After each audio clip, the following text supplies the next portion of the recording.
Masuk satu.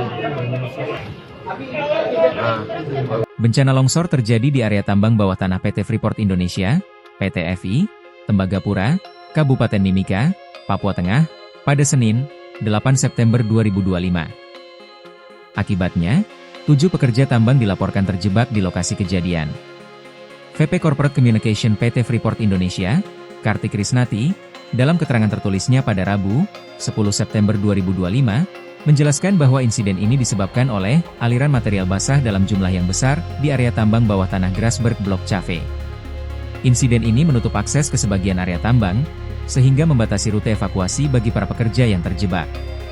Benar telah terjadi aliran material basah dalam jumlah yang besar di tambang bawah tanah Grasberg Blok Cave, ungkap Kartik Krisnati.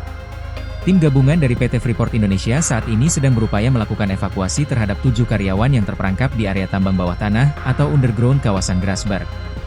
Karti memastikan, 7 pekerja yang terjebak berada dalam kondisi aman dan baik. Saat ini, tim gabungan dari PT Freeport Indonesia, termasuk tim Underground Mine Rescue, UGMR, sedang berupaya membersihkan jalur untuk proses evakuasi yang aman dan cepat. Untuk memprioritaskan evakuasi, operasi penambangan dihentikan sementara. Selain itu, tim juga tengah mengupayakan penyediaan kebutuhan bagi para pekerja yang terjebak.